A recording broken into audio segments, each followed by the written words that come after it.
Hello my dear friends, welcome to my channel guptastudy.com। Friend, आज मैं आपके बीच एक नए टॉपिक के साथ आया हूं।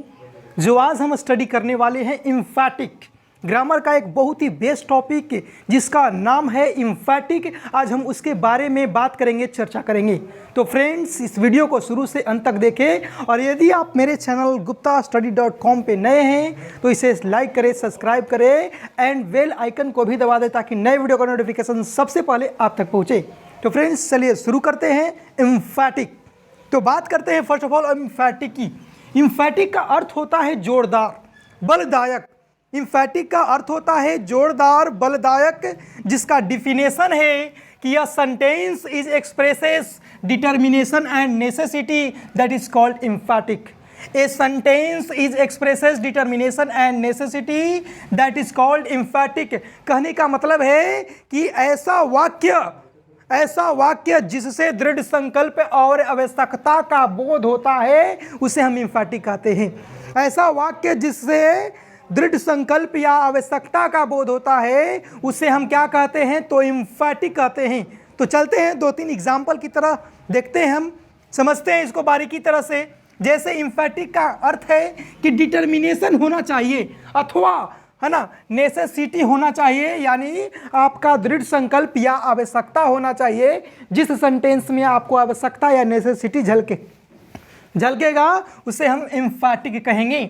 तो फर्स्ट ऑफ ऑल देखते हैं कुछ एग्जाम्पल को, हम समझते हैं। जैसे फर्स्ट एग्जाम्पल हमने लिया है you do beat me, you do beat me. तो यहाँ देखिए टेंस के दृष्टिकोण से डू या डस का प्रयोग जो हम करते हैं वह निगेटिव में, इंट्रोगेटिव में अथवा WS वर्ड में करते हैं, बट यहाँ पर एम्फैटिक है। इसी वजह से ये डू जो आपका जो वर्ब नजर आ रहा है ये इसको जोरदार बनाने का काम कर रहा है, एम्फैटिक बनाने का काम कर रहा है। जैसे मैंने फर्स्ट एग्जांपल लिखा है you do beat me. You do beat me कहने का मतलब है कि आप मुझे पीटते तो हैं, आप मुझे पीटते तो हैं। यहाँ पर देखिए आप मुझे पीटते तो हैं, तो ये जो शब्द नजर आ रहा है, वर्ड नजर आ रहा है, यही इसको क्या कर दे रहा है? तो जोरदार बना दे रहा है, बलदायक बना दे रहा है ना। जो सेंटेंस पर प्रेशर दे रहा है, प्रभाव डाल रहा है कि यह मुझे जो है आपको है ना, आप मुझे पीटते ही तो हैं, आप मुझे पीटते हैं, नेसेसरी रूप से आवश्यकता है कि आप मुझे पीटते हैं, ये कंफर्म है ना। इस कंडीशन में यहाँ पर क्या लगा हुआ है? तो डू लगा हुआ है। सेकंड एग्जांपल को देखते हैं कि सेकंड एग्जांपल आपका एक Radha did teach you. Radha did teach you कहने का मतलब है कि राधा आपको पढ़ाती तो है, यानी कि राधा आपको पढ़ाती ही तो है, यानी ये कंफर्म है, नेसेसरी है, जरूरत है, आवश्यकता है कि राधा को पढ़ाया ही जाता है, ये कंफर्म है, इसमें कोई डाउट नहीं है। राधा को पढ़ाया जाता है, ये कंफर्म है। बात करते हैं थर्ड एग्जांपल की। जैसे Mohit does have a car, Mohit does have a car, तो मोहित के साथ यहाँ पर डज लगा है, तो डू या डज या डिड डिपेंड करेगा वर्ब पे। यदि आपका टेंस कंप्लीट है तो एम्फैटिक स्वतः कंप्लीट हो जाएगा। विदाउट टेंस आप एम्फैटिक को समझ नहीं सकते, क्योंकि एम्फैटिक को समझने के लिए फर्स्ट ऑफ ऑल आपको टेंस की जरूरत होगी, टेंस को समझना होगा, है ना। तो थर्ड एग्जांपल आपका है कि मोहित डज हैव अ कार, यानी कि मोहित जो है, मोहित को एक कार रखने की आवश्यकता है या मोहित को कार रखने की जरूरत है, अथवा मोहित एक कार रखता ही तो है ना। तीनों सेंटेंस को आप बारीकी से समझ रहे हैं कि जो भी सेंटेंस हमने बताया है वो सारे के सारे सेंटेंस पर आपका जो है एक्सप्रेशन प्रेशर डाल रहा है, डिटर्मिनेशन है, आवश्यकता है। इस कंडीशन में ये एम्फैटिक कहलाता है। अब हम नियम की ओर चलेंगे। ये था डिफिनेशन, फिर से आप डिफिनेशन को देख सकते हैं कि sentence is expresses determination and necessity, that is called एम्फैटिक।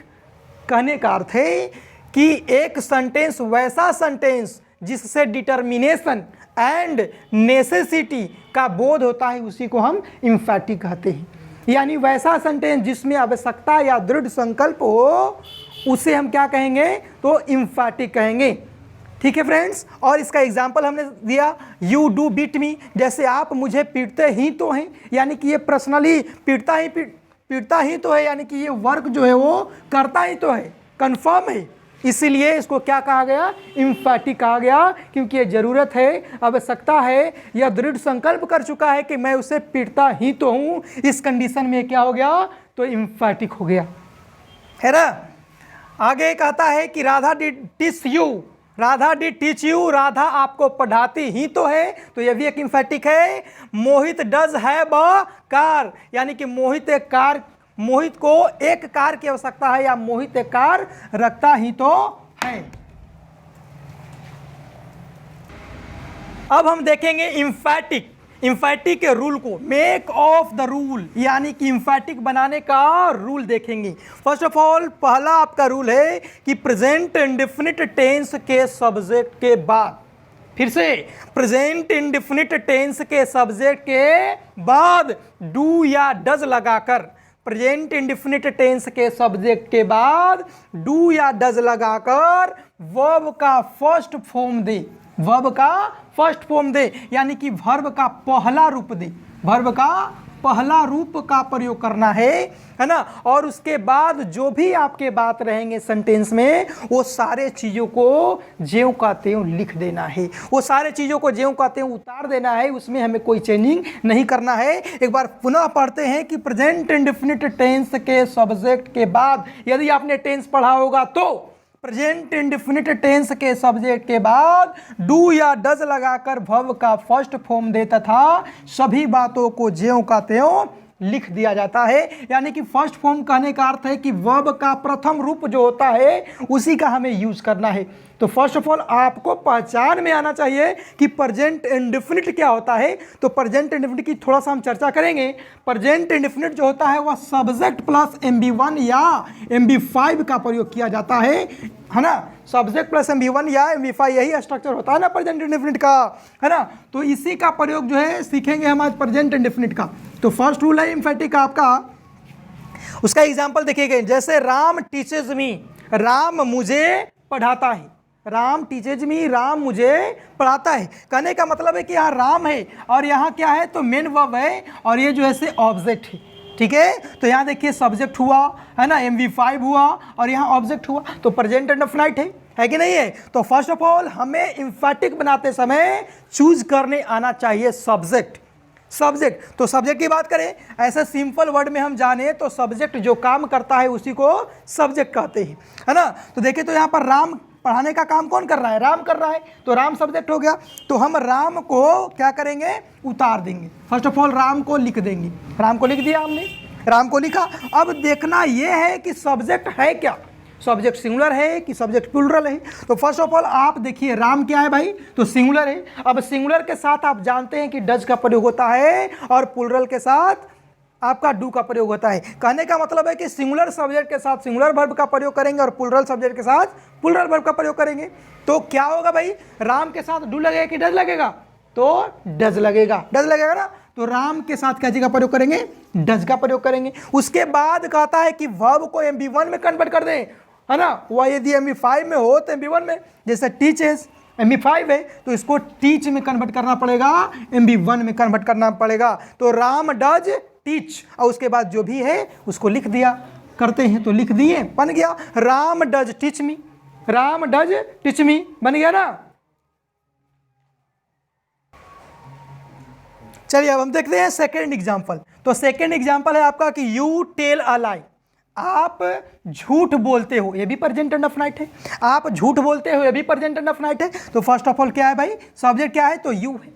तो सब्जेक्ट में हमें कोई चेंजिंग नहीं करना है, सब्जेक्ट को आप जस का तस उतार देंगे, सब्जेक्ट को जस का तस उतार देंगे। उसके बाद सब्जेक्ट पर यह फोकस करना है कि आपका सब्जेक्ट सिंगुलर है कि सब्जेक्ट प्लूरल है। तो देखिए तो यू जो है प्लूरल वर्ब को लेता है और यू के साथ डू का प्रयोग किया जाता है कि नहीं है। तो यू के साथ हम डू का प्रयोग कर देंगे, है ना। और देखिए तो टेल MB1 है ना, तो टेल को लिख दीजिए और बाकी जो भी बात है जस का तस उतार दीजिए। बहुत इजी है, बस माइंड को कॉन्सेंट्रेट करो और ध्यान दो। और नहीं है तो स्क्रीनशॉट ले लो ना, इसका स्क्रीनशॉट ले लो या कॉपी पर लिख लो, सारा चीज याद हो जाएगा यूं ही, है ना। थर्ड क्वेश्चन है, थर्ड एग्जांपल हमने दिया है कि they beat you, they beat you, ये भी प्रेजेंट इंडेफिनिट है।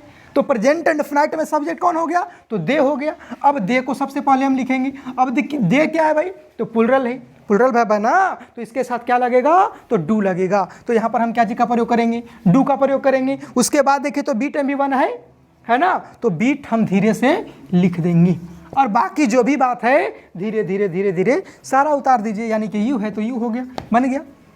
यहाँ कहता है कि वे लोग आपको पीटते हैं, लेकिन यहाँ कहता है कि वे लोग आपको पीटते ही तो हैं, तो प्रेशर आ रहा है, इम्फेटिक आ रहा है, जोरदार को डू जो है इससे जोरदार बना रहा है ना, वो पीटते ही तो हैं तो जोरदार बना रहा है ना। लास्ट क्वेश्चन है कि सीता रीड्स अ नोवेल, यानी कि सीता एक उपन्यास पढ़ाती है ना, पढ़ती है, सीता एक उपन्यास पढ़ती है।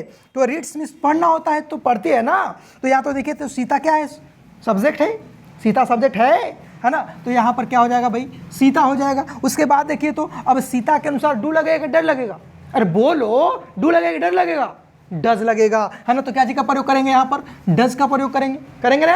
अब देखें तो रीड्स क्या है भाई, MB1 है कि MB5 है, MB1 है कि 5 है, MB5 है, तो इसको MB1 में कन्वर्ट कीजिए तो क्या हो जाएगा, रीड हो जाएगा। क्या हो जाएगा, रीड हो जाएगा। और जो भी बात है उसको उतार दीजिए, यानी कि क्या हो गया, तो ये नोबेल हो गया, ये नोबेल हो गया। तो ये सारा जो एग्जाम्पल हमने लिखा है ब्लैक के मार्कर से, ये सारा का सारा क्या है, तो ये नॉन इम्फेटिक है। और ये जो भी आपने सीखा अभी बनाने के लिए वो क्या हुआ, तो इम्फेटिक हुआ।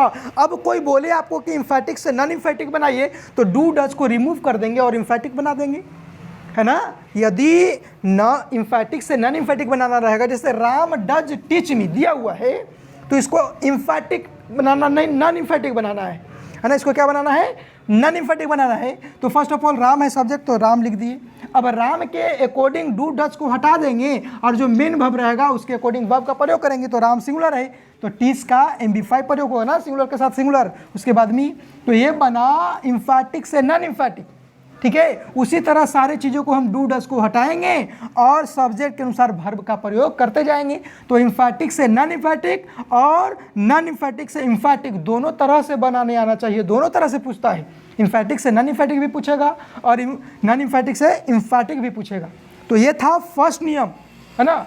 अब चलेंगे हम सेकेंड नियम में।